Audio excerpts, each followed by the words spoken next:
Have we lost our sense of humour, do you think?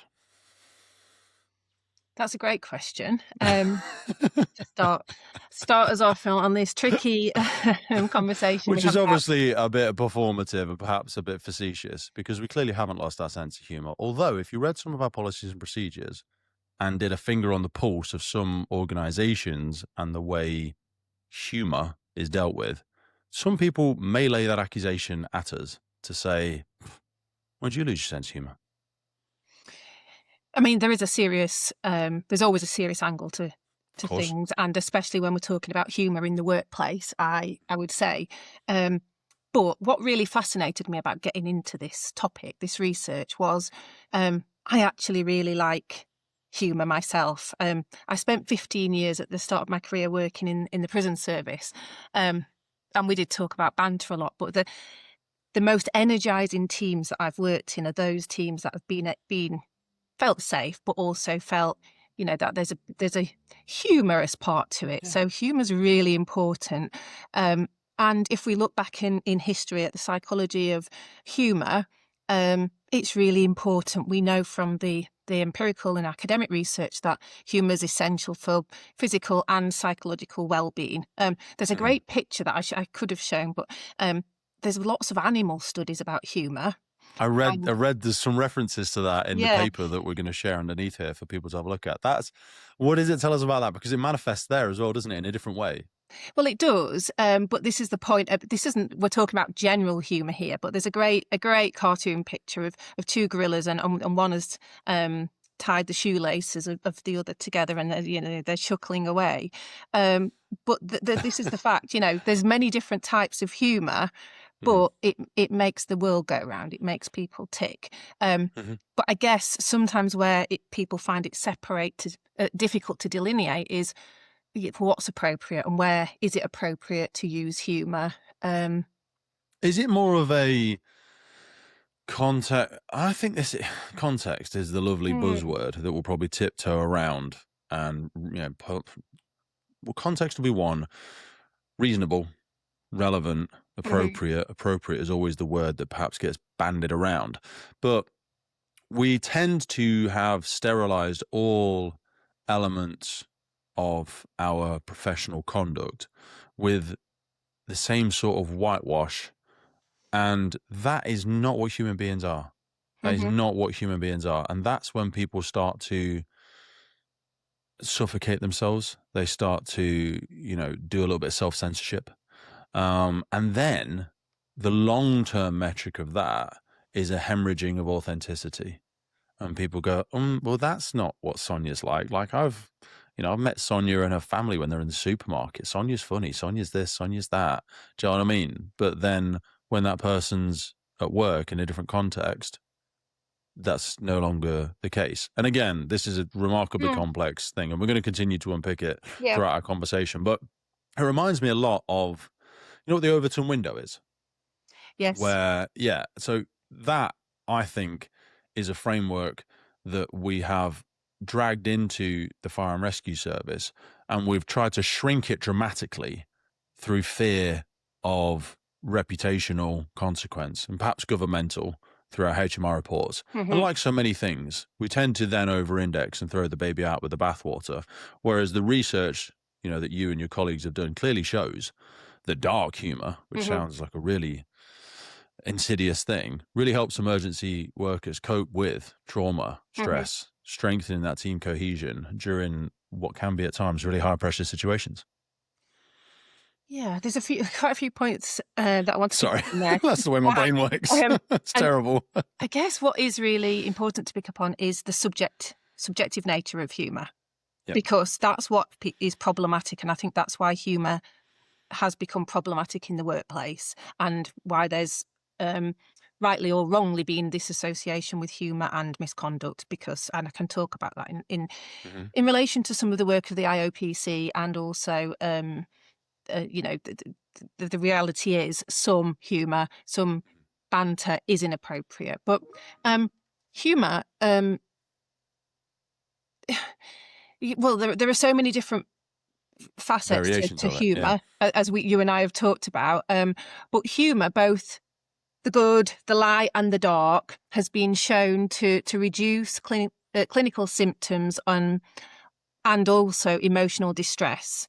And it also helps us function in the workplace. So it doesn't always have to be linked to, coping, I suppose. It just helps us in terms of resilience and so on. But there is another point. If humour flips, and we can talk about some of the types of humour, if it becomes self-defeating or aggressive type of humour where, people might actually reflect it to oneself, then that is shown to have a negative impact. So there's a positive and a negative to humour, which we can get into a little bit more. I think it'd be useful to carve out those for, I think, so I keep alluding to it like a tease. We are going to put a link underneath here. People go and grab this PDF for the slight bit of sort of psychological academia that we're referring to here that you contributed to. So if people want to follow along in that, because they'll forget some of this, I think it's a really useful document to read. This actually came first as a segue to our mutual friend Rob, who unfortunately passed in September of last year. And that hit me like an absolute ton of bricks.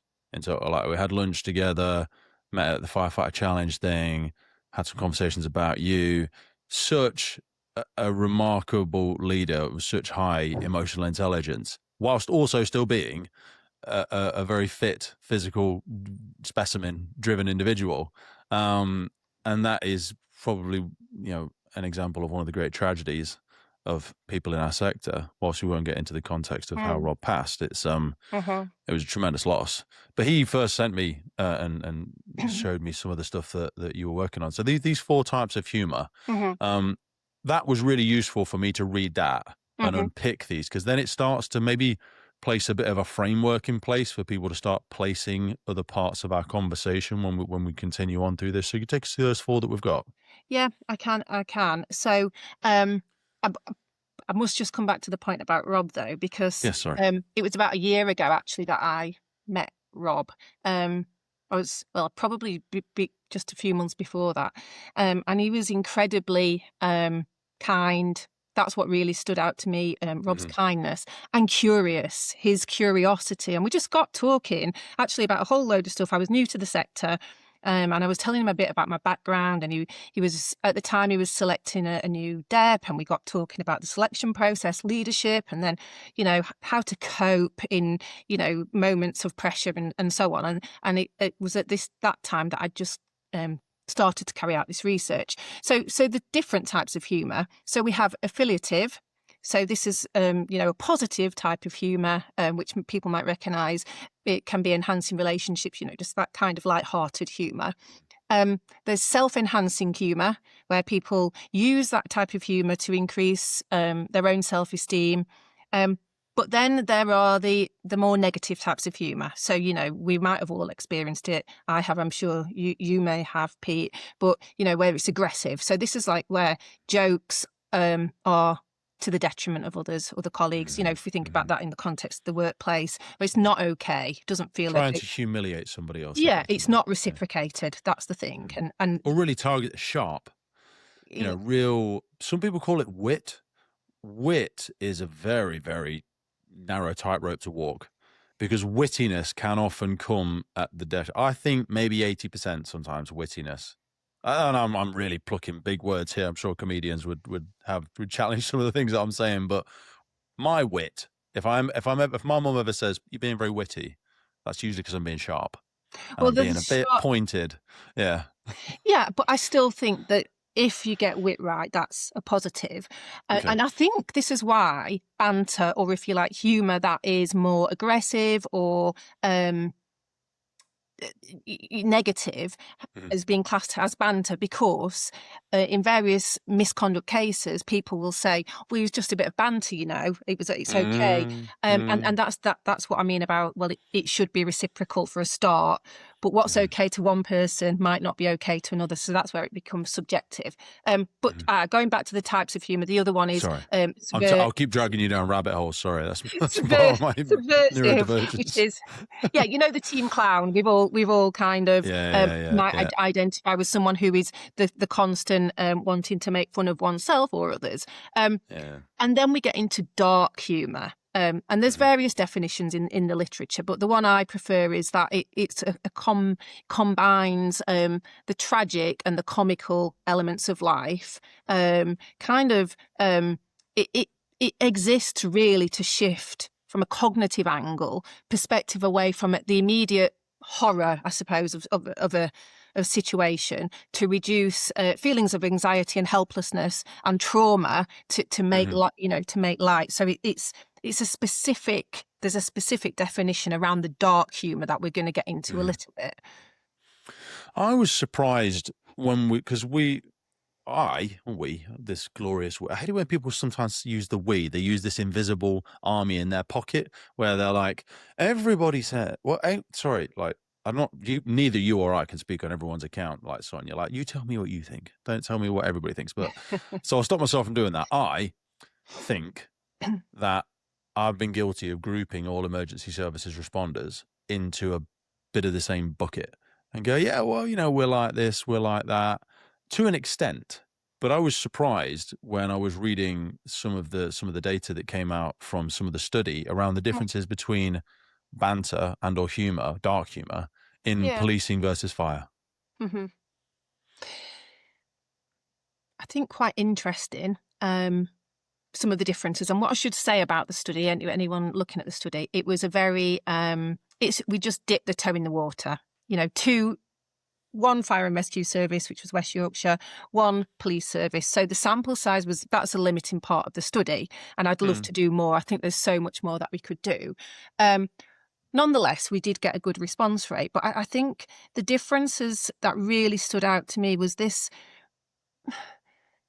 much in the police sector, and I suppose community relationships are different, aren't they, with what police are trying to achieve versus fire. But in an emergency responder context, I think the use and regular use of body-worn video cameras and this aspect around citizen journalism, I think it was an inhibitor when you look at the police sample and the data coming through, and I guess the family feel of the fire service came through, because whilst there were some parallels in terms of, why do you use dark humour or humour? Well, it's to build team spirit, camaraderie.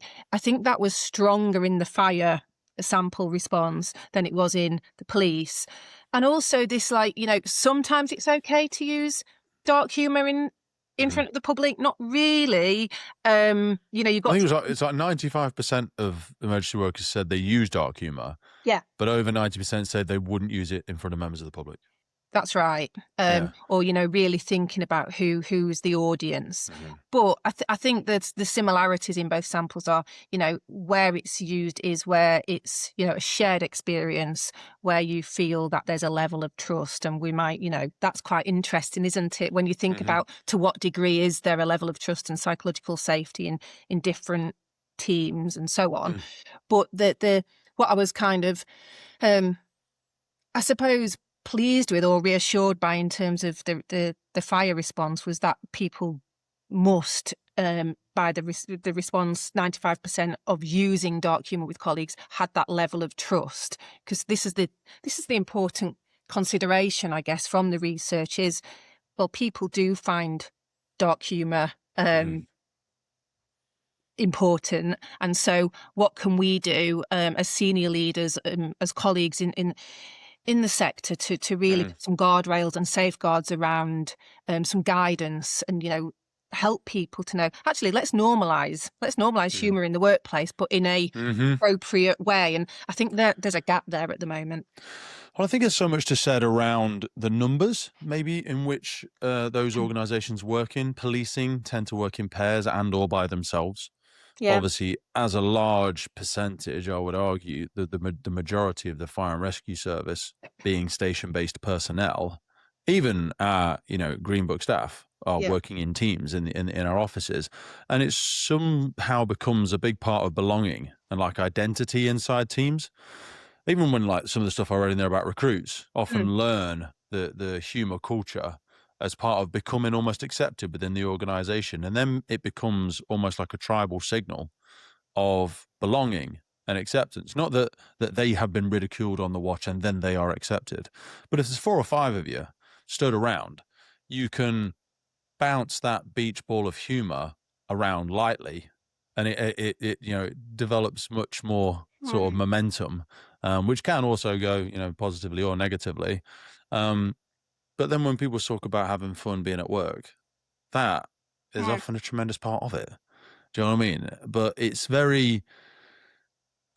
it's a slippery slope to start policing something like that. I say to start. I think we started a long time ago, but it seems to the point now, to echo back to the beginning of our conversation, where we've sterilized it to a point where there's an old sort of Chinese proverb where they're like, water which is too pure has no fish, and all that sort of stuff. The fire service is attractive from an operational context to weird, quirky people like me who feel like they don't belong in a 9 to 5. They can't find their professional home in a traditional corporate structure.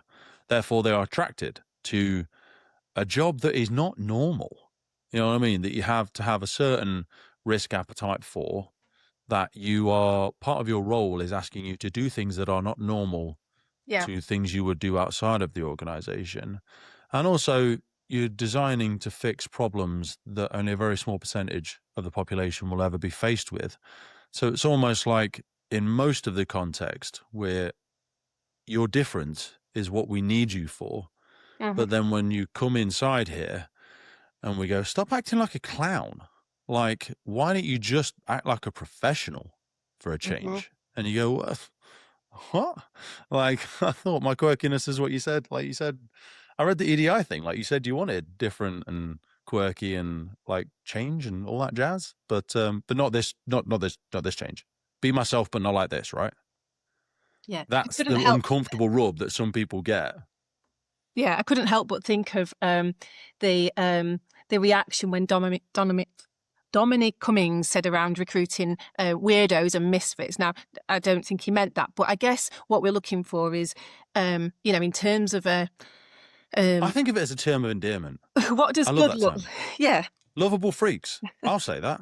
That's my words, not yours. But that's what I think of when I think of the beautiful, wonderful firefighters that I work with. Lovable freaks. And to be honest, I love them for it. That's what actually, thinking back to the conversation that Rob and I shared, he said, anything I can do to help you settle into this quirky little sector, then, reach out. Yeah. And that strikes me as important. But on a serious note, so there's a few things, the serious nature of this piece of work and where I go or others go next with it is, right, what we want to do is support people to do quite dangerous, quite unique stuff that not many other people in the population do, and help them to stay psychologically and physically and physiologically healthy.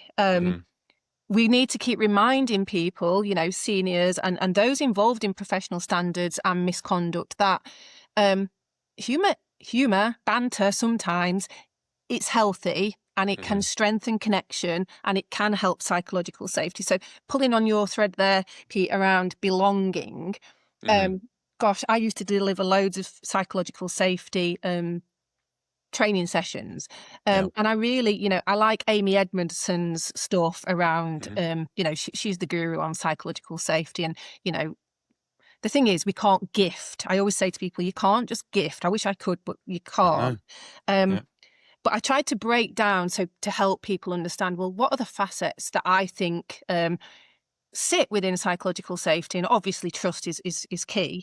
But I also talked about belonging, authenticity and voice. So they're the ingredients, because we want people to feel that they belong. We want them to feel that they can, come to work and be themselves. But I do have a different view on whole self to work, actually. And then we want them to have a voice. We want them to be able to talk and bring that humour to the fore, but in the right way. So there's always a hard edge to this, and we could get into some of that because, it's a bit of a tightrope. Question on your training courses? Yes. Were they training courses or were they sessions that you would do on psychological safety? A few different things. So I delivered in-house training to my own teams to help them understand and develop psychological safety.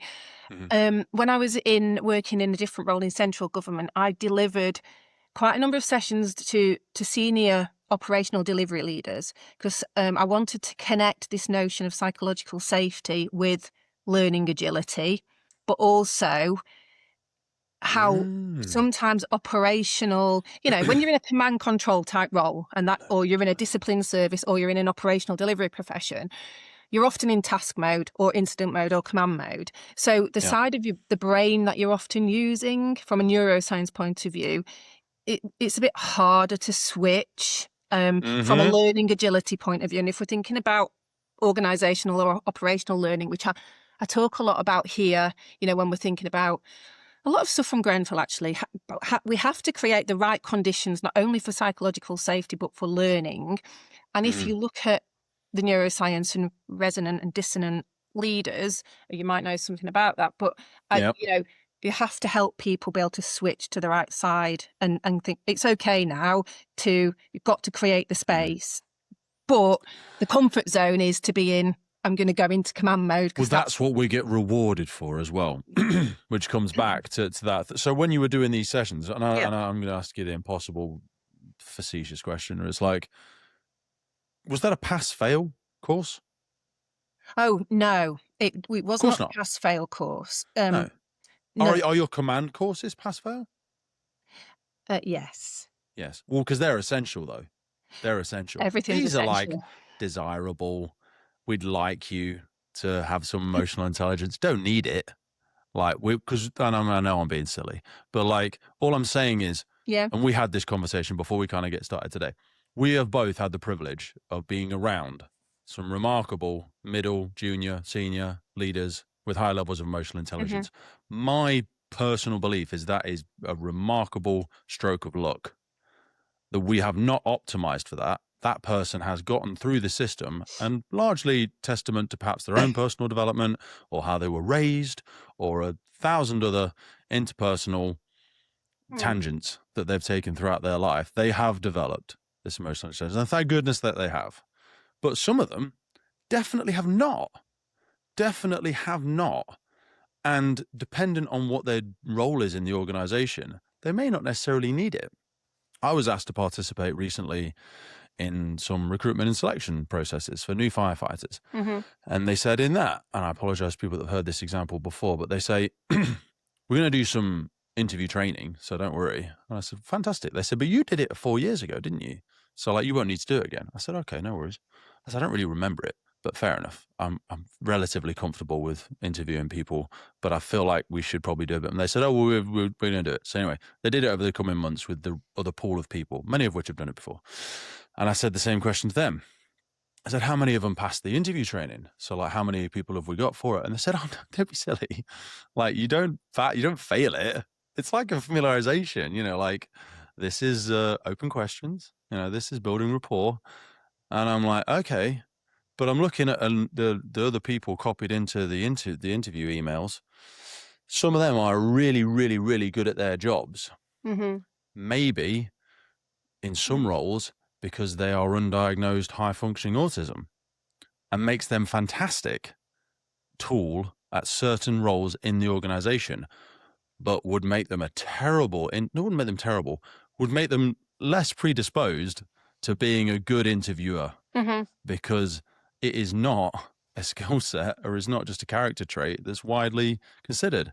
But we don't seem to optimize for that. And that's where I think we're actually disadvantaging people when we sit them in front of someone that is well qualified, very competent, very professional, but just not a great converser, not someone that is particularly good at that skill set. But we actually don't care. We care from I'll write it on the wall perspective, but we're clearly not saying it's essential. I'll stop my soapbox tirade lecture there and invite you to pass judgment on my thoughts. Yeah, you said a lot there. You're making me look up. That's, I'm a real-time reflector. So just to get my thoughts in gear. I just need to say back to the psychological safety learning agility training. Yeah. it's always important to know that was they were designed and delivered for development, not selection. But I could say a lot about selection.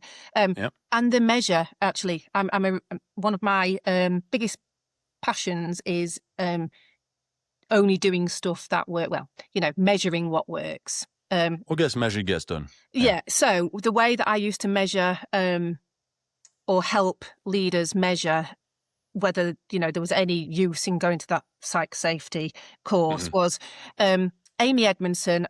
She wrote the Fearless Organisation. She designed 7 questions, I think, on psychological safety. So, for example, people are asked to rate in the team on these 7 questions before and then perhaps 3 months, 6 months after the training, and hopefully people start to do some of the stuff.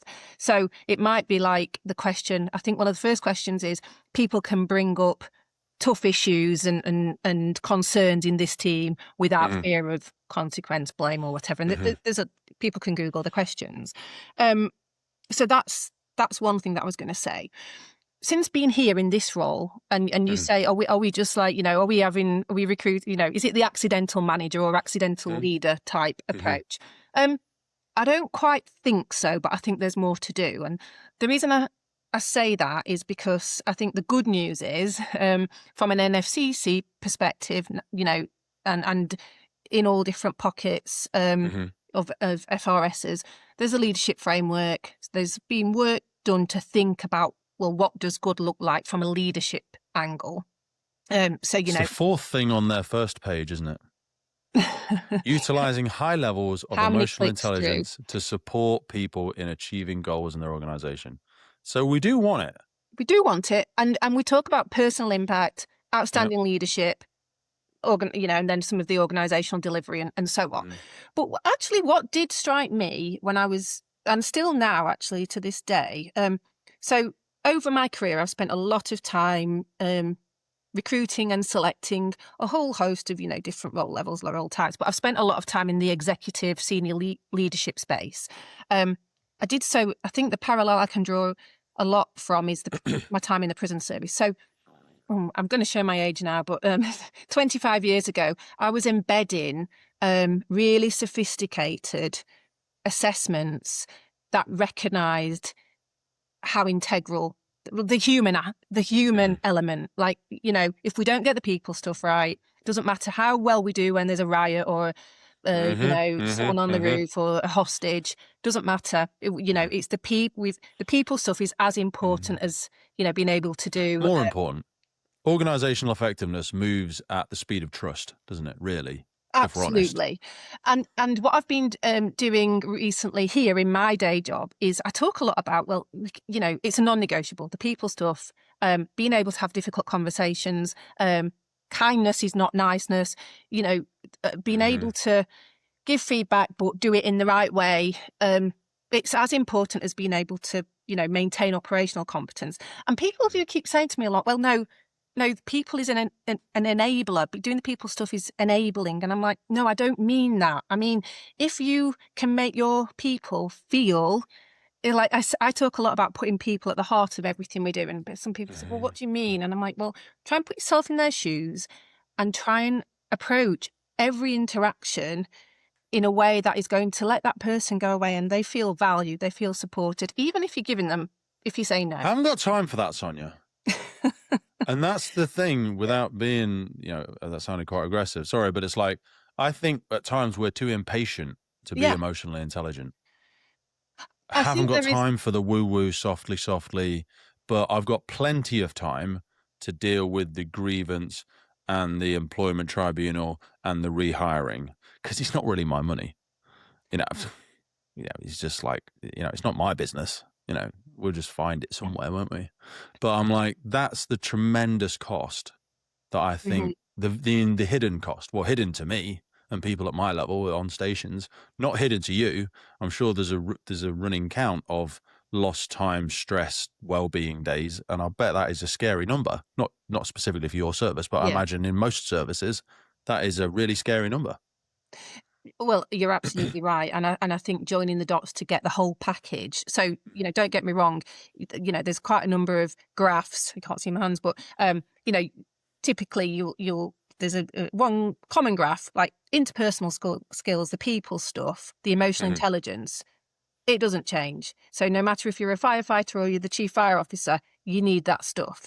What does change is your technical skills will narrow and your leadership and management skills branch out, because scale, complexity, sphere of influence, all of that gets bigger. What I was going to say about, what are we optimizing for? I think there's still a little bit of work, a lot of work to do to kind of really accelerate where we go with the leadership framework. And do you know what? There's a big gap, and whether this language lands right, I'll test it out with you because I haven't done before. But hit me. A lot of work I did in my previous role was about line managers, about getting. It sounds, a lot of people go, oh, we're not talking about management because that's the tactical stuff. We want to talk about the visionary, the leadership stuff.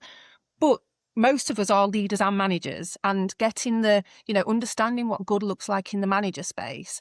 And we don't measure that in our promotion processes really at the moment. And I didn't want to lay the accusation to ask if you did or not, but I feel like, so here's my toxic male solution orientated approach, which I hate that we do, but I'm going to do it anyway. I would say 60% of your marks for your next promotion will come from 360 feedback. 60% before you've even showed up on the day. 60%. And then maybe 25%, 30%, maybe 20% of that will be a situation. It will be a task-based scenario assessment. And then maybe 10 or 15% will be an interview. But at the minute, I mean, I think I speak to a lot of services, but I'm not going to pretend to stay up to date with what everybody's doing. I think the vast majority will say they have embedded 360 feedback because it probably sits on a system in their leadership and organizational development part of their organization. I bet less than 10% of the organization use it. I bet it's not mandated that they use it. I bet if I sent out 10 requests on your version of 360 feedback, no one has any obligation to get back to them at all. And I appreciate that's perhaps just because it's still in its infancy. But when we think of cultural, developing our cultures and psychological safety and all that jazz, it's a bit like the future's here, but it's not evenly distributed. Because I was working in an organization 18, 19 years ago that had a very similar structure to that, where 360 feedback made up for the majority. Now, people can go, well, that's open to abuse as well, because I get a piece of pinged email. Sonia has gone for a promotion, and or it wouldn't say that. It'd just say, we're requesting feedback for Sonia in her 6 month. Because if you only had it as promotion, people would smash the hell out of it. But like if it was routine, like every 12 months or whatever, let's have a look at your last 5 ones, Sonia. Now, if I hate you, I'll just say, on a scale of 1 to 5, how much do I trust Sonia? 0. She's a thief. She's a liar. She's this. She's that. How much does she listen to me? 0. Yeah. But that'll be a tangent, over the average of the 10 people that you get it from. It will there or thereabouts balance out. Do you know what I mean? And I feel like that should be, because you could come in and smash it in your interview and show that you've achieved the project and you did the thing. If my task was to get you and 3 other people to do the project, I could just scream at you every day. I mean, most of you would probably go sick, but I might still get some output, or I'll just go, you're all rubbish and I'll do it myself. And I'll just burn the midnight oil and blah, blah, blah, blah, blah, because I'm divorced and I don't like going home and I'm just going to get over the line. But the metric will show our team achieved that project, Sonia. And we'll even put ourselves in for an award for it. I know this is my remarkable pessimism coming out now, but I'm just trying to speak on behalf of the wide selection of listeners that we have. Yeah. It's like, we don't use it as in the way that we think we should. I know I've dragged you down a 360 feedback loop here. We'll circle out of it in a second. Where do you think that's a utopian dream? Do you think it should be part of our leadership selection? And if so, to what extent would it be useful? Am I just saying, have I just got recency bias from the past that I remember? I'm sure the system I worked in before was all equally terrible in different ways. Yeah. So I am a bit of a purist when it comes to this. But but I am a huge fan of 360s. So the where I worked before in central government, it was you had to have 360 every year, and I used to cast the net. I was in a senior leadership role wide, even union reps, you name it, I cast the net wide, because I just truly believed that the best way of me being at the top of my game was to get the feedback. What do people not like? What am I getting wrong? And to your point about it evening out, I think one time, I really care about this stuff and I want to please people, and someone rated me as like rubbish at everything, and I thought, oh gosh, but it did even out, and I was like, okay, I can take some balance from this. Everything's a bit about balance, isn't it? But strictly speaking, my view is 360 is best used for development. So, it should be a regular thing, and it should be done with evidence. So what is my real bugbear is where people have a 360, but they go through the motions, bit of a tick box. They don't give any examples. Like, what can you do? What can anyone do? Especially if they're lacking in self-awareness. If someone doesn't go, right, Pete, when you did this thing 2 weeks ago, what really, didn't feel good? I agree, but that's don't make good the enemy of perfect, because that might be step 5. But even if the prevailing opinion was just, people say they don't trust you, Pete. I'm like, really? But how? Like, why? And that's, you want some context. Yeah. However, the data is what the data is, Pete. So that's down to you now to go and find out a little bit why people don't trust you. Because whether we have context at this moment in time or not, it still is a fact. And I'm sorry we can't provide you with any better feedback than that at the minute. But even that, I feel, would be an improvement. Because it would at least stop. Because if there's not a massive amount of psychological safety, maybe Sonia's not going to put, how clever can you be with your feedback before you know it was me that wrote it? If we're anonymizing it, which we'd probably have to do to start with, because it might be very rare that I give you the truth. I mean, I would give you the truth, but like a lot of people might not. They'd be like, well, I don't want to say that about my line manager, because if I say that and then they don't get the job because I've said that, well, I'm stuck with them. Yeah. And they know I said that. Yeah, and there's that fear of repercussions. So, of course, I mean, what I would say is, there's as a psychologist, we always think about, multi-source, multi-method type approach to assessment to getting the right person. And I was going to say, my point about the prison service is the suite of promotion assessments was written and analytical capability, incident management, and people management. And we used to assess that through a number of simulations, role play simulations. I know people hate role plays. A lot of people do, but the point is, what a lot of the evidence shows over and over again is if you can directly observe someone doing a job relevant task thing, and if that sometimes is having a difficult conversation with a colleague or a direct report or a senior, because you've got to be able to manage upwards. You're seeing how people walk the walk and talk the talk in a context. Why do people hate simulations?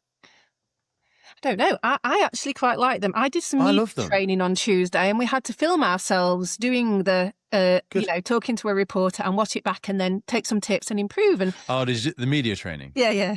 Did you do the block bridge agenda? Didn't do that one. We had these different the mechanisms to which scenarios to use if you're confronted with them. Yeah. But no, I hate it when someone goes, tell me, because I appreciate you're maybe early in your career, so perhaps you haven't got an example, but tell me what you would do. And I tell you what I'd do. I'd tell them, hey, that's inappropriate. I'd get the policy out. I'd do the thing, and they're just going to power off the 10 steps that are in the policy. And as long as they get them right, well, I mean, they said the thing. Would you have done that? Would you really do it? Show me. And that's the thing. Even show me in a simulation. Yeah. I have a mantra that my teams know, and it's about show, not tell. But that's the same, I think, as currency in a selection context, because you're actually showing. Because some people, and we talked about emotional intelligence and self-awareness, some people think they might do something, but actually, when we were rolling these assessments out in the prison service, gosh, you can imagine at the time, this is 3 years ago, we had so much pushback, so many appeals. It was so litigious. I didn't do that. So what we used to do is video record all the assessments, and that served, like, we could do quality assurance. So, you get a rogue assessor who doesn't know how to assess. You can make sure that there's consistency and iterative reliability, but also most powerful, we could sit down with the individual and sometimes the line manager, and they'd be like, I don't know, I should have scored full marks, and I definitely said that or did that, and you put the video on and you'd be like, where did and what people think they would do is such BS, in my words. Like, do you think you would have taken in Anne Frank? Don't know if I would. Yeah. She comes knocking and the German soldiers are running around outside. Says, hey, can I try next door? And then if they're not in, then maybe come back. Would probably be most people's, and I know I'm being extraordinarily catastrophizing extremism there, but when you to shrink that back to the local level, your mate who was a firefighter and is now a crew manager, shoulder to shoulder with you, says, does, acts in a way that you have to sort of tilt your head to the side and go, in the internal voices, did I just catch you right, brother? Is that what you just said? And you go, I would challenge it. Oh, would you really? Would you really? I think a lot of people would. I think a lot of people wouldn't as well, because they just don't have that level of self-comfort, self-confidence. They play golf with that person on a regular basis. They're my gym buddy. Our kids go to gymnastics together. I think that level of just agency is a lot rarer than we think it is. And we make mistakes of putting people... Do you do many temporary promotions in your organisation? We're so off topic. I promise we'll get back. Yeah, we have gone all over the place. Sorry. So there are a number, but what I've been really clear on is that temporary means temporary. Okay. Because what does that mean then? 6, 12 months? It means a short period. It shouldn't go beyond. This is if it goes beyond, I think 6 months, then you're talking about, well, actually, it's not temporary, is it? It's longer than that. Because in my previous jobs roles, I get it. There's nothing more frustrating for individuals. And it happened in my previous role. People might have been temporary promoted for like 2, 3, 4 bonkers amount of years, and then when they go for the actual substantive promotion, they're not successful, and they can't. It's really hard. The math to doesn't math for them. I've been. Do you know what I think is worse than people stuck in those situations? Promoting the wrong person. Because you will probably know better than most how remarkably difficult it would be to get someone who has since been proven inappropriate and or incompetent and or not a good fit for the culture of whatever they're doing. Trying to get them out of that job? Whoa. We're talking some serious resource time and some union conversations and some this and some that and whatever else. I'm a big fan of temporary promotions because I've sat there and promised you the world. You're going to be blown away like, Sonia, I'm literally just going to smash the whole district plan. Everyone's going to be developed. Like, culture's going to go through the roof. And, like, you're welcome, basically.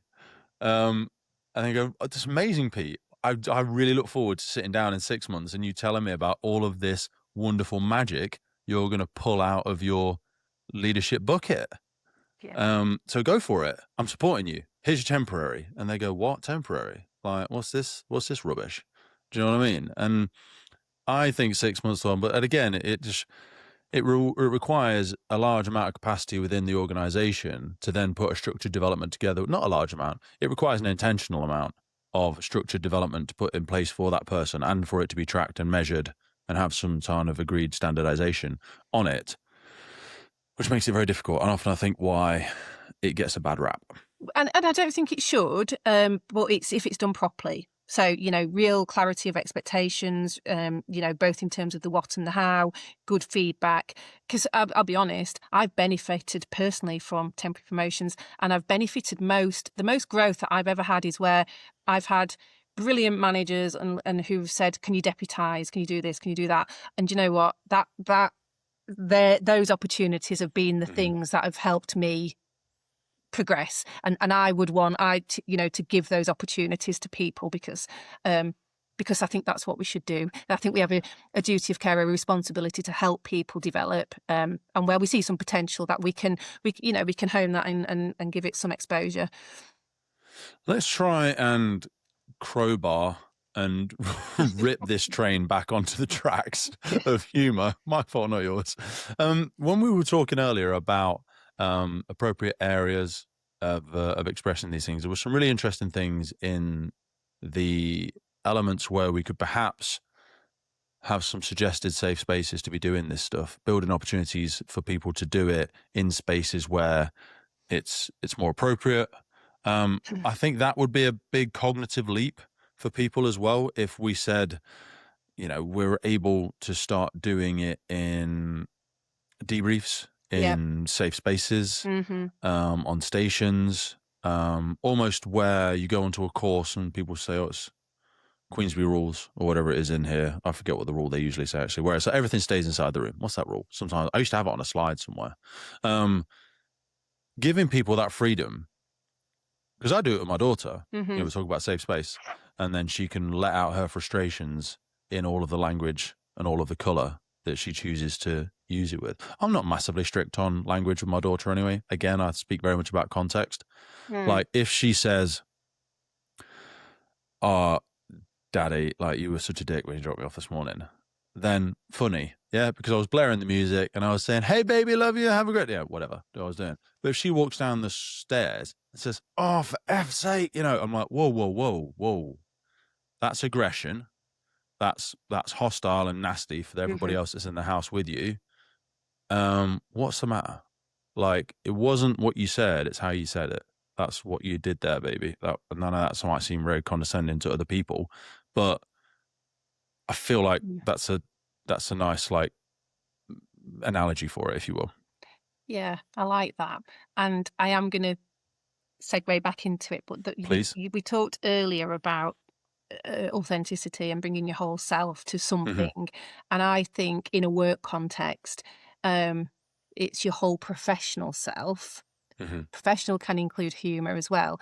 For example, I play cricket. What we might say on the, in that context might be different to how we would operate, and it's helping people understand. Because I've thought a lot over last, many years actually about what does that whole self mean. But coming back to the humour stuff, there's a few points that I really want to land because I don't ever want people to go away from this podcast or read the research and think humour's a survival tool because, well, it's one of a kind of whole plethora of stuff. It can build that camaraderie. It can relieve and put some distance between the horrific, can't it? But if it's used in the wrong way, well, it shouldn't. It should be a pressure valve, not a processing strategy in terms of the humour. It's not. It shouldn't just be seen as, well, it's a coping tool, because I think that would give me a red flag. Like, I'm using that only that to cope. So I think what you're trying to get to is from an organisational design perspective, from a policy perspective, how can we what can we do? Like, where does the research lead us to next? But certainly, even though I've said it's not a coping mechanism, what I don't want any colleague to suppress what they feel in the moment of trauma, because that's expensive. It's coming back up somewhere. Yeah, it's psychologically and physiologically. It's exactly what I was told about addiction when I went through Narcotics Anonymous. They're like, you're just going to push a beach ball down and it's going to pop up somewhere else in this swimming pool of life and hurt, splash somebody else. So we can't tell you that being an addict is wrong, in the same way that we can't tell you, the way you're processing this trauma is wrong, because we want you to process it. And like you say, the problem with organizations is they provide such a rich source of humorous situations, don't they? Events, relationships, jokes, ironic observations, pranks, whatever else it might be. And you almost need to temporarily suspend some of the organizational ways of thinking about our interactions in order to allow humor to exist, which people can just like emotionally disassociate from certain situations. And I know you said, like, you keep referencing that the sort of literature hasn't necessarily pointed at this before, certainly in terms of an emergency services, but I'll keep referencing it back. And I do encourage people to go down here and click on this thing to get it, because there is a wide variety of academic rigor that has been put into the references. I'm just looking at it's Porter and Lee, there's Kahn, there's Crawn and Brook. There's lots of tangible threads that you've stitched this blanket together with. Do you know what I mean? So I feel like it stands on its own 2 feet as something we could use to aid our cultural pathway, if you will. Yeah, I definitely think so. And I guess when I grasped, I should say, this opportunity to dip my toe in the water with Noreen Tarini, who had already she'd already started this piece of research. A lot of that was because new into the sector, I'd viewed the select committee. There was the spotlight on culture and misconduct, and it just prompted me to think, right, what we need to do as me personally as a senior leader in my service and for the sector is put in place some support and tools, if you like, to support regulation. But that's, if we think about it, it's multi-layered, isn't it? It's individual, team, function, organizational level. And I think you had asked me, are there blind spots or how do we get people to recognize this stuff? But first and foremost, and I did present this research at the ASA conference last year, actually, with Noreen. I was about to say, how do you get on with your professional colleagues at similar levels? Because you referenced, Phil and John when you were at AFSA, and just the different ways that perhaps we interpret it. Sometimes the etymology of words and what the words mean to each person can be triggering, and or the way that they hear what they think you said.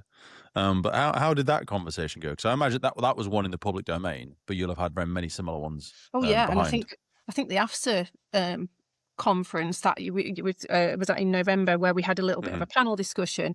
It was recorded, so I mean, how does that go? I mean, I suppose I'm always, in different contexts, you're more or less confident, but actually, my professional values always drive me to, even with a little bit of caution, to kind of, I often, I won't say disagree, offer an alternate perspective, let's say. Yeah. So I think this is the thing about when we had that conversation. I don't think Jonathan will mind me saying, Phil poses the question, is banter ever okay? And I was reading this report, actually. It's referenced in the references, but it was an Institute of Leadership and Management report, and it was banter. Is it just a bit of fun or crossing the line? And on a serious note, and it is serious, there's, in that study, it's a few years ago, but there's still 25% of respondents where banter's problematic, it's negative, and that's never okay. It's never okay to be using banter, like I've talked about, against a personal characteristic or to the detriment of someone, and it's this reciprocal nature. But what my view is actually, as part of everything that we've discussed, there is room for humour and for banter with those conditions. And I think that's where we need to get to in terms of the next steps from this research. Actually, as I finished this, as we wrapped this up and wrote it, I was brimming with ideas of I'm going to do this next, and that's what I'd started talking to Rob about. How do we expand this out? Because there's so. Well, I'm optimistic this conversation will breathe new life into it, because, like you say, this was not the first, but it was a shot across the bow of do we even have a professional appetite to explore this? I think there's a problem with the fact we use the word banter, and. We purposely did, I'm saying banter because I think, people. Well, I know you didn't. You used the word humour a lot in your study, but when people they do that quick shift, where you say, "Oh, you mean banter?" No, banter is back from things like the 1600s, and it was aggressive mocking of ridicule of someone, often drawn from malice or something like that. And that is the problem. If you walk out there, me, you, anyone, and say, banter can be appropriate. Well, then we need to be intentional about the words that we're using and what those words mean to other people. And if you do get some literary genius who wants to unpick your etymology of the word, then they'll go, well, actually, banter means this. And then you're like, oh, you know what I meant. But I think humour is more the specific word, obviously, as by design, as that's the word that you build around the conversation and the research that you've done. But yeah, I think that was maybe why John took such a strong position on the word banter, because people could, Yeah. it's a very emotive word. It's a political beach ball that people can bounce around and go, oh, yeah, banter's bad. Oh, like, behave yourself. Like, humour isn't banter. There's different things here. Yeah, and actually, Yeah. not just in our sector, there's been this connection with that, let's say, humour and misconduct. And we also need to remind people that there's a connection between humour and well-being as well.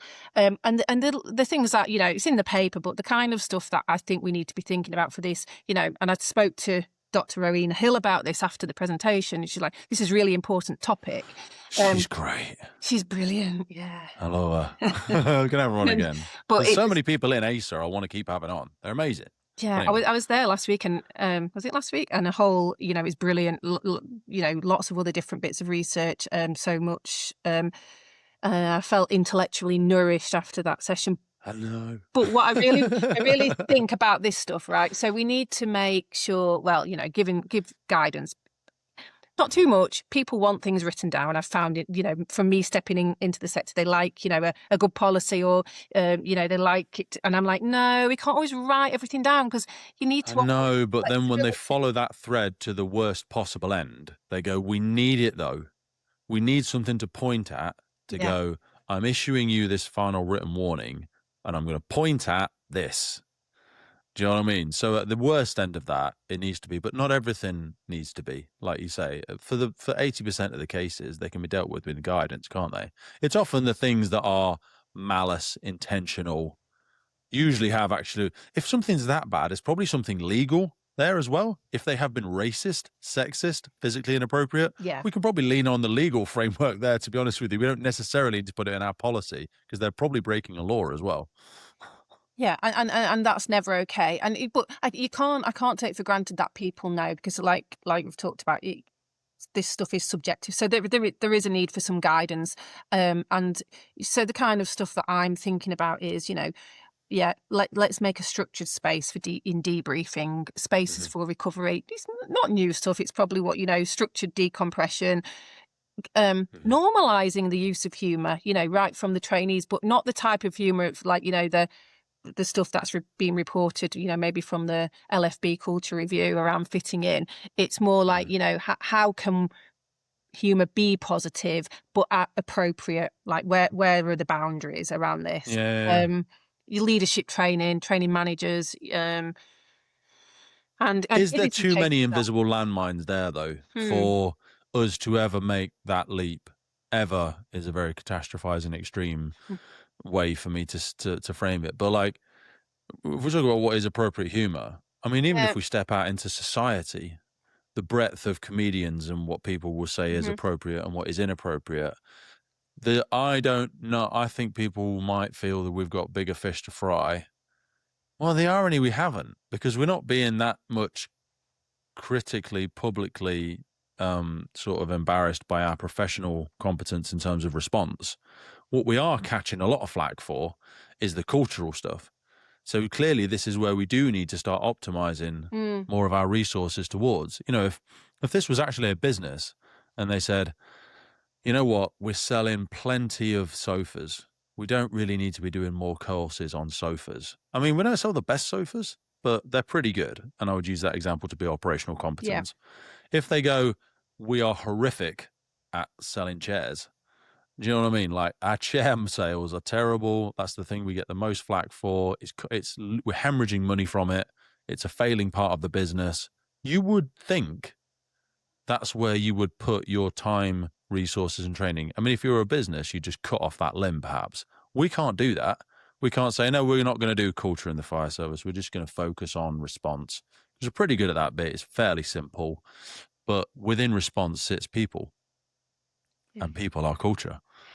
So it's like, it's the driving force behind anything, no matter what you want to choose, isn't it? Yeah, it's everywhere. It's and complex. Do you know what? There's a great analogy around culture that I love around and I've heard you in a different conversation saying, what some stuff's complicated, some stuff's complex.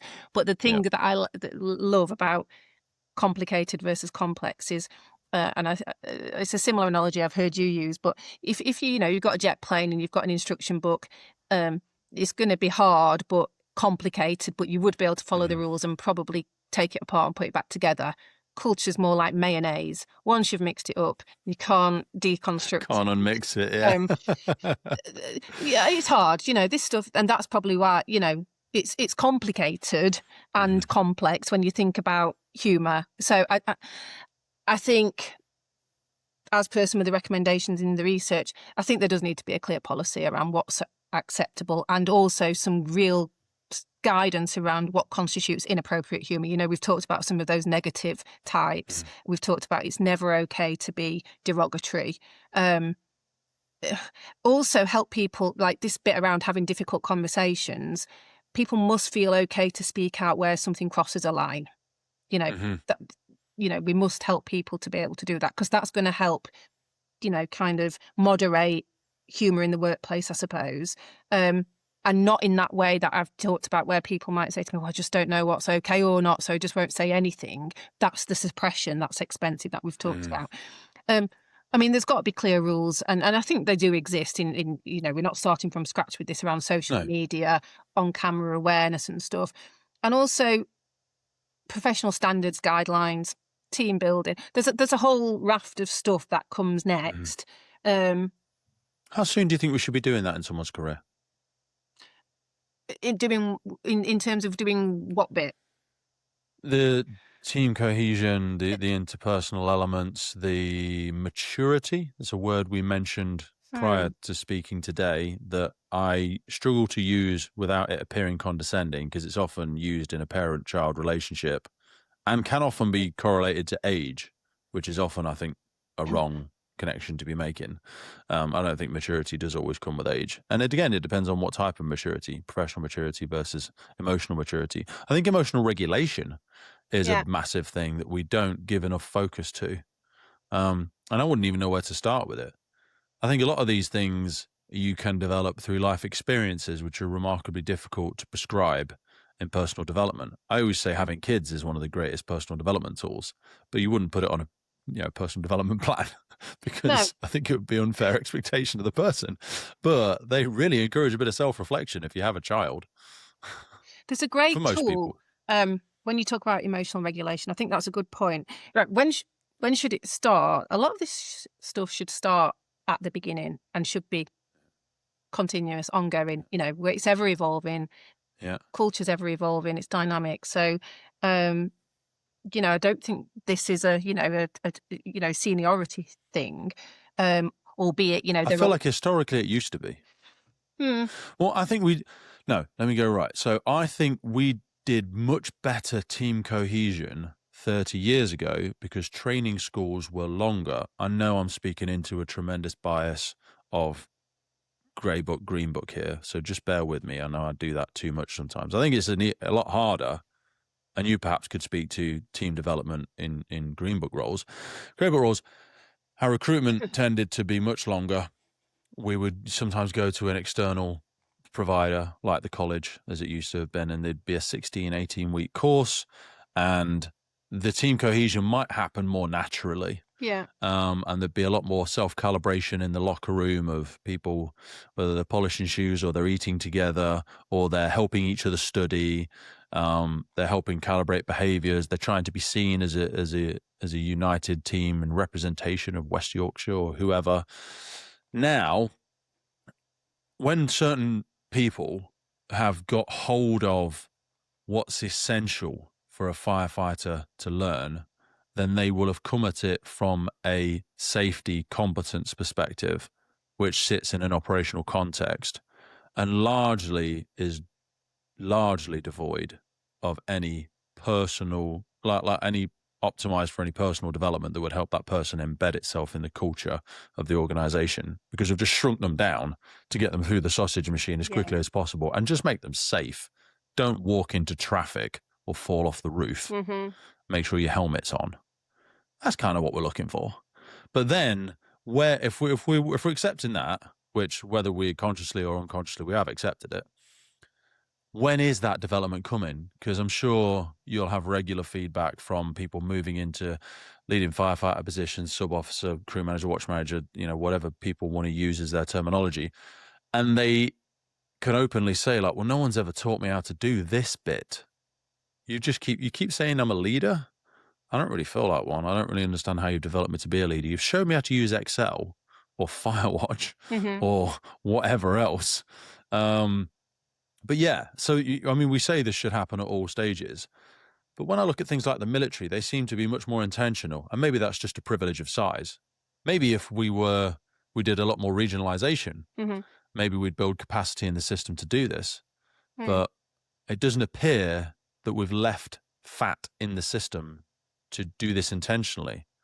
I imagine your team is not big enough to serve the service to the extent that you would perhaps like them to in a utopian view. If you could design it from scratch again, you probably want more people doing more stuff in your team to support the organization. Probably a fair statement. I don't know. I don't actually know. I feel like actually I've been very fortunate with in terms of the relative, we were 1,500 FTE workforce. I feel sometimes energy is not directed in the place where I want it to be. And I've been really thoughtful since I've been in this role around, well, what are the immediate priorities from a people angle, development angle? And I'm not quite there. We're rolling out a 360 and it is mapped to the NFCC leadership framework. But a lot of this stuff that you're talking about, when it's done well and it's done naturally and organically, is supported by OD and L&D professionals, but it comes from the line manager. And so I think where we've had a gap, so I can't speak for every service, I can only speak from experience, but I think it's in being actually contracting at the beginning and really supporting and thinking really deliberately and forensically about the development needs in line with the leadership behavioural expectation framework. That's kind of what I did in the civil service, at scale. Is it possible for so many different people operating in thousands of different roles and professions? Is it possible to define one coherent, clear, precise set of leadership threads, expectations? And yes, it is. And then you layer on top. I've always talked about raising the floor and the ceiling of capability, but you layer on top. So for everybody at a certain level, there's a certain amount that you need to know about digital and data. Like even more so, we can talk about digital and data till the cows come home, but everybody needs to know. I'm not a good example after today, but everyone needs to know this stuff about the essentials of data, the essentials of digital, essentials of finance, whatever it is. And then that just, builds, I guess, in terms of, sometimes it's seniority, but sometimes it's, you start off developing, then you move through competent, and then you become, your mastery of different things. And not everyone can be a deep expert in everything, can they? So it's about, breadth and sometimes knowing the stuff that everyone needs to know, no matter who you are in the organisation. And sometimes it's, feel like I've gone off on a different thing, but I wanted to say something about emotional regulation, because there is a great tool that I love. I started using it years ago when I was in the prison service, and I carried out this capability review. And at the time we were saying, leadership, how do we define leadership in the prison service? And we had this transformational leadership model, which was brilliant. But I did this capability review looking at, what did we need for the future? It was future facing, and this thing came through: resilience, super resilience, super resilience. And I'm not suggesting anti-fragile, as the book would say. Well, but that book. One tool I started using, and you said about the development, so I've developed a workbook. It was for governing government promotion, and we had stuff in there around emotional intelligence. So at the time, Daniel Goleman was really up and coming. But this tool that I started using was called the Resilience Questionnaire. And the good news is about resilience is you can develop it. It's not fixed. But there's 8 facets, I think. I can't reel them all off now, Pete. But importantly, one of the points in there is emotional regulation. So I think the definition is something like, how do you know to stay calm and composed during stressful, difficult situations or setbacks, and how do you remain and I've thought about that in different contexts, because there's in an incident context, isn't there? But then there's that, well, over time, when there's stuff layering on top, there's 2 types of resilience, I think, in that sense. But that tool's great because you can rate yourself on these different elements. There's support seeking, optimism, but you can go, right, my emotional regulation needs some attention, and then you can think carefully about how you're going to develop that. I think those things are loosely framed in the way that the NFC see it. There's almost an echo of Goldsman's work into there, because I think there's 4 or 5. I know I'm just looking now in my mind. There was self-awareness, a self-regulation, and I forget if they frame it as motivation or optimism. There's empathy, and then they write one as social skills, but that's quite a wide breadth of, you know, relationship building, influencing, communicating effectively. I feel like when they lump that together with social skills, it's quite a large one. But when you would use this then, so would it be as in a questionnaire to then aid sort of like specific development for that tailored individual moving forward with a raft of courses or resources? Or because I've seen people, you know, having references to TED Talks for their development and books, which some people have been like, bloody hell is this? And I've been like, you've got to, I think of it as a little bit, you've got to have faith before you can have evidence with stuff like this. Yeah. Because it is all about a bit of self-exploration. What does it mean to you? You know what I mean? We're kind of firing bullets before we can fire cannonballs. We need to hit you with 7 things and then go, right, you looked at those 7 things. Which one did you relate to? Which one, you know, made you just a little bit more intellectually curious about something that you'd done recently? You know, a way that you'd handled a conversation in your team, or even personally. Maybe you coach something. Maybe you know, play hockey. You know, whatever it is that you do personally, where do you see yourself in those self-regulation aspects? As one example, like there's a great resource I used to use. It was like a calmness app where you would listen to, I forget what it's blooming well called, but the guy that narrated it was fantastic. And he would speak about self-regulation in a really interesting way, where it was a bit like cars coming down a motorway. I forget what it's called. Was it Mindfulness app? It was something the Mindfulness app, yeah. I think it might be the Mindfulness app. And he would say, like, you're sitting on the side of a road and you can see your emotions driving down the road towards you. I mean, you can see this. Imagine if I keep interrupting you, which I have done throughout this conversation because I'm terrible at it. First time I do it, you feel a small flash in the back of your mind, which is anger. Yeah. Saying, he's done it again. He's literally just done it again. And you can see it starting to emerge more and more as it comes down the road. Now, you can choose to do one or two things. You can jump out into the middle of the road and go, come on then. And you're going to do battle with your emotion. And you're in the thralls of it. You've jumped into that swell of an ocean. And you are just thrashing around in the rapids. You're a victim to your own emotions. You're a leaf in the wind of everyone else's, you know, interactions with you. You've let go of control. Or you can see it coming and go, that is fascinating. Why is it annoying me so much that Pete is doing this? Why is it annoying? Because he clearly, I'm not sure if he's doing it maliciously. It doesn't seem to be, because he's doing it quite regularly. Maybe it's just the way he communicates. Maybe he's just not very good at regulating his own thoughts and he seems to vomit them out in 27 different versions of the same thing. And then you could just watch it pass you by.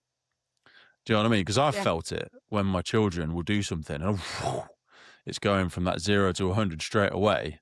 And I can just let it fly off the top of this spectrum and just like self-vent. Do you know what I mean? And I don't actually have to let it manifest through me. Because after a remarkably short period of time, you'll see it level out.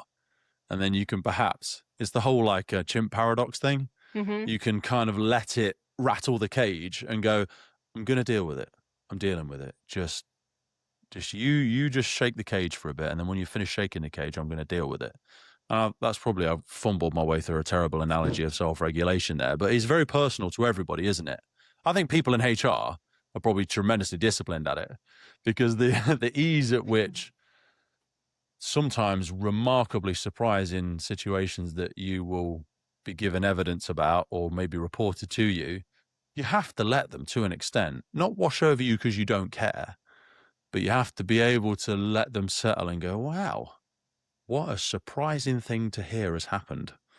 You know, I never would have anticipated that situation involving those two people would have presented itself on my desk. Very interesting. And not, get straight onto the policy, or right, where's my stick? Give me the big one in the corner. I'm going to wield it now. Do you know what I mean? That's not always necessary first point of action, is it? Yeah. No, hopefully you'll get a carrot instead. I don't really know where to go with that aspect of the conversation. I think I was talking about self-regulation, but I'm not really sure. Yeah, I think you were. But this is the point, right? It comes as part of a continued personal, professional development. And the resilience questionnaire is best, in my view, combined with other stuff like a 360, like, you know, conversations with your line manager, triangulate evidence. The tool itself is there to help you get a kind of an insight into where your resilience is, what you can develop. But there are other tools. There's other psychometrics that I love, like, I don't know, Hogan's Development Survey, which there's, you know, you've talked about blind spots, you know, Johari window, but there's certain stuff that can be derailing in our careers if we're not aware of it and we can't like take steps. And some of that stuff might be about emotional regulation. From that aspect, you know, emotional regulation can be harmful to ourselves internally, as we know. So from a wellbeing angle, it's important.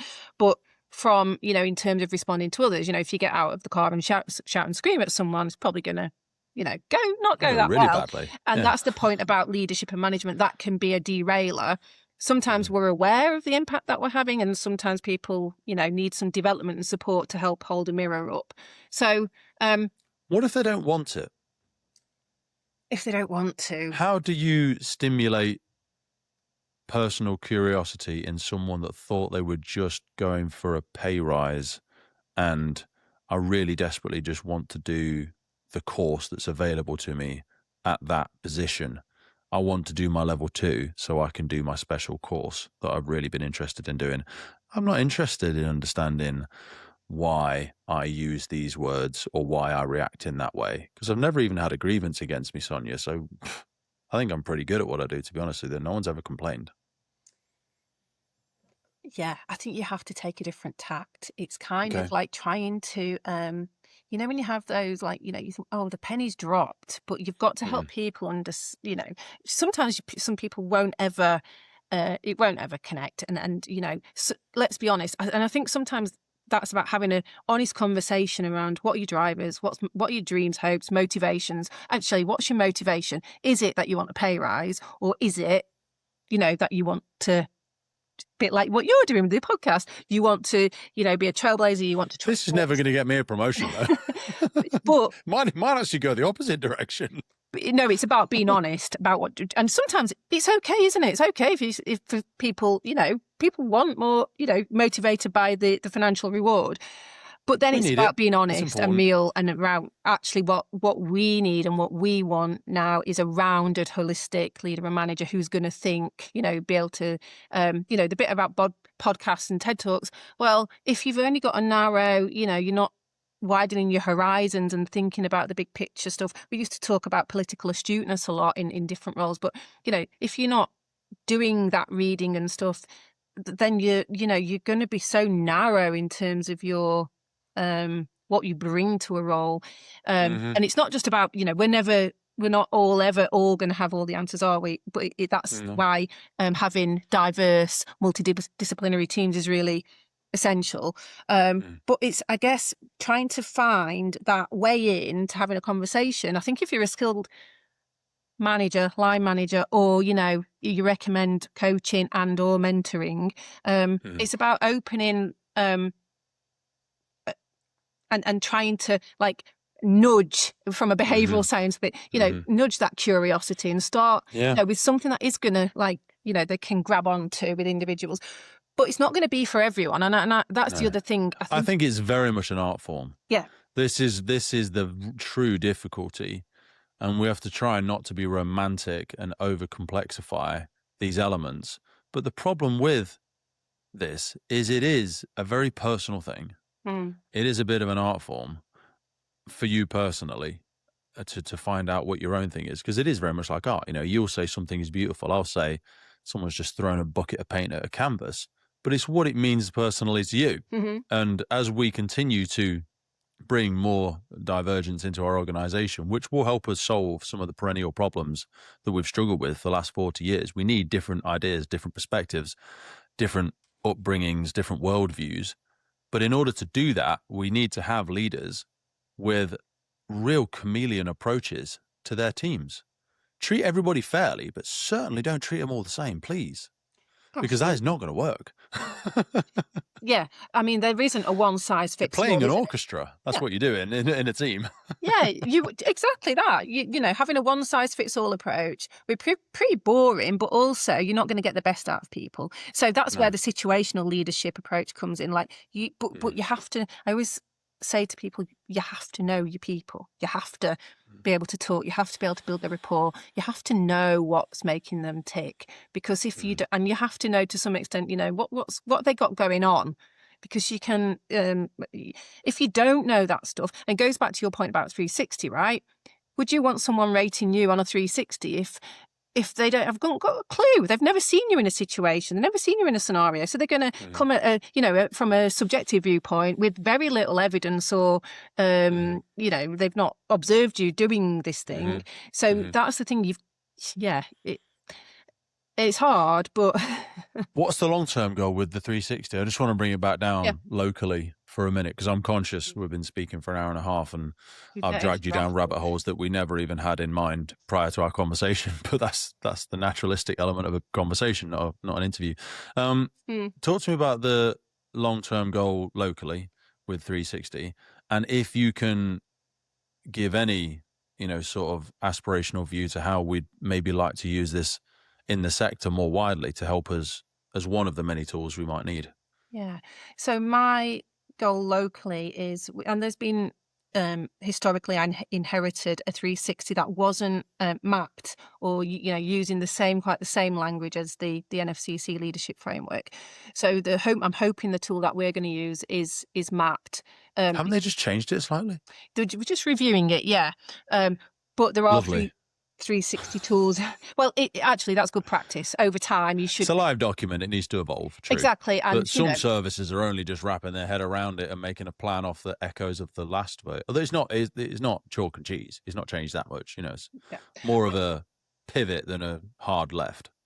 I'd say it's an evolution, you know, and I think if I look at leadership behaviours over time in different sectors, different, a whole load of different professions, behaviours are behaviours really, if we do the mapping. But what does change is the context. So, you know, in terms of the pace of technological advancement and so on. So you might want to update, you know, artificial intelligence, so on.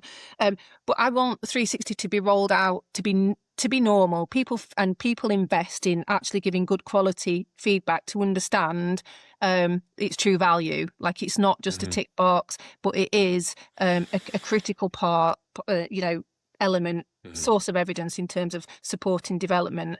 Because sometimes people just don't know what they don't know unless you help them hold a mirror up to themselves. And like I say, I think some of my 360s sometimes it's hard to read, but it spurs you on. You think, actually, I can do something about this. So the plan is to start to roll that out, to embed it, to make it, you know, it's not just it happens at a one-off point and then you just leave it in an email. And will it be a contributing feeder towards how our future leaders are selected? Will it have some sway on that? Well, like I say, my view is 360s are best placed for development, but that should be wrapped in a conversation. When you think about ready for progression, I think there are different components like capability, aspiration, motivation, indicators of potential. So that's what I'm thinking about for West Yorkshire. Hopefully in my role as Deputy Lead Officer for People for the NFCC, then I can start to, you know, open up. But I must say that there is really good work across the sector. And like I say... Do you work together much? Like, I know the chiefs get together every couple of weeks on NFCC calls. The leads of people, partners, people services, HR, I'm sure you probably all have different names these days. Do you lot get a chance to communicate and calibrate much? I don't know. Yeah, we do, actually. I think there's still opportunities for acceleration. When we talk about, because I was really struck when I joined around, oh, well, why don't we have one approach to doing this stuff? My experience when I was in the civil service was Sonia, stuff across, like, silly. Heard you talking to Anne about procurement. I'm like, well, yeah, economies of scale. And actually, if we're talking, that is just like, you would never run your own business like that. It's astonishing. John said it as well. There are some local variations. I mean, the leadership thing should be even more aligned. I thought there's more probably local variations in terms of procurement than there ever would be in leadership development. Surely that one we can pretty much give a very, very, very similar approach to nationally, I'd like to think. Definitely. And to be fair, that was the first conversation I had with John when I joined West Yorkshire. Was like, where we can do things once and do them well for the sector, where we can use the NFCC tools and products, where we can lean in and where we can take a sector-wide approach. So that's what I'm about, really. Where, we used to have this saying, steal with pride, but that's the thing. Yes. Let's share good practice. It's the biggest compliment. Yeah. It's the biggest compliment, But we were taught from school that copying's cheating. No, it's not. It's a great compliment. Yeah, you don't need to reinvent it. If the evidence base is there, if something, from you using tools perspective to make selection decisions, we want them to be reliable and valid. So yeah, if we've got that evidence there and we can let's go with it and you don't need to reinvent it if it isn't broken, but you can, continually look to improve stuff. So I hope that's answered the question with the 360s. It has. There's a lot to do. One thing, though, I think you asked me about blind spots. Yeah. Back to your Harry's window. Yeah, but I don't know if it's a blind spot, but certainly something that I really think we should accelerate together is celebrating what we do really well. Because honestly, the people that I work with meet, and we do meet a lot. We have a strategic lead people forum. You asked me, do we meet regularly? Yes, we have a people board, which I had this week. So we have a lot of touch points. I meet with my regional peers. Nice. But when I came, we just had a culture survey, and one of the values people said they wanted to see around here was employee recognition. So, long story short, we've launched a awards and recognition policy and an event, and but a lot of colleagues said to me, yeah, but we shouldn't do that because that's just our job, isn't it? And we shouldn't be getting awarded or recognised for doing our job. And I'm like, but you're doing really amazing, dangerous stuff, and let's support each other and let's shout about that good stuff. So I don't know how you feel. It's hard to recognize everyone in similar metrics. So I've experienced something similar regionally, locally, where they've gone in and out of favor in these awards programs and or events. I think it might be harder to celebrate this in the non-operational staff, maybe. I think that is where people sometimes will feel the rub, because you've got to be careful not creating even more of an us and them. Because if you do something really operationally effective at an incident ground, you could still say, yeah, but that's your job. That's what you're supposed to do. Like you've actually done training courses. I even gave you the equipment to do it. So that is your actual job. But some of it is just like they've done it remarkably well. If someone says, I'm going to complete a project in 12 months' time, and then in 12 months' time I've completed the project, and you're a project manager, surely that is what you're expected to do. However, it will still have been a great achievement, but I think that's equally on both sides of the coin, where people will struggle with how do we recognize brilliance, and actually how do we recognize just competence and what that person is supposed to be doing? Because I think we should do it. My version of doing it is this. I bring on people that I find really interesting and go, oh my God, look at my really interesting friend, how interesting they are. And people go, yeah, I thought that person was pretty interesting. So I think that's maybe a way that I recognize it. We don't come on here and slag things off. I come on here and try and celebrate some of the great work that's been doing, like the report that you put together with your colleagues. But doing it on an awards evening can be very difficult. I'm yet to see it, done really, really well in a way that pleases everybody, but you'll never please everybody. So I think net positive is we should be finding more ways to recognize. And you say that was something that was recognized in your organization. But yeah, don't make good the enemy of perfect. You know, you're going to do one version of it and 60% of people will like it. 40% will be pessimistic and say that people just gave the awards to their friends and the nominations were manipulated and blah, blah, blah. Okay, jump in, tell us how we can maybe pivot it, do it a bit better next time. But I think we should certainly be doing more of it. Yeah. And I love that you guys are doing that. I'm sure Dave is a massive fan of it because when I met with him, he loves, I don't think he was actually really uncomfortable about coming on the podcast because he's not one that talks about himself much. You said when you first started conversation, you were like, so much stuff about Dave there, I didn't even know. And God knows how long I've worked with him because he's not the type to bang his own drum. But no. My God, will he love to bang the drum of others? Like, he'll tell you about how great everybody else is. Definitely. Well, I'll invite you as a guest. You know, it's a thing. You know, you've got to get it right. You've got to get the right criteria. And it might not feel fair to everyone, but it might give people, and it shouldn't replace, daily acknowledgement and just the thanks. I noticed that you did a good job there. Yeah. So yeah, but I think it is a net positive overall. I think it is. I want to be respectful of our time. You've been very generous with your time today. I'm going to encourage people to go, if you look below this, everybody, you'll see a little link. It's a free download, The Use and Abuse of Dark Humour in Emergency Services. Got to acknowledge Noreen and Darren O'Callaghan, Noreen Tarani. Yes, that's right. Beautiful. Really interesting research article. It's only about 16 pages. I think it would be very beneficial for you to throw that on your organization's table and use it as a discussion point. There's many great points you could pull out from there, but thanks so much for giving so much of your time today, Sonia. I really do appreciate it. And I really hope we can do some more in the future. Yeah, thanks for a brilliant conversation. And I will stop it there.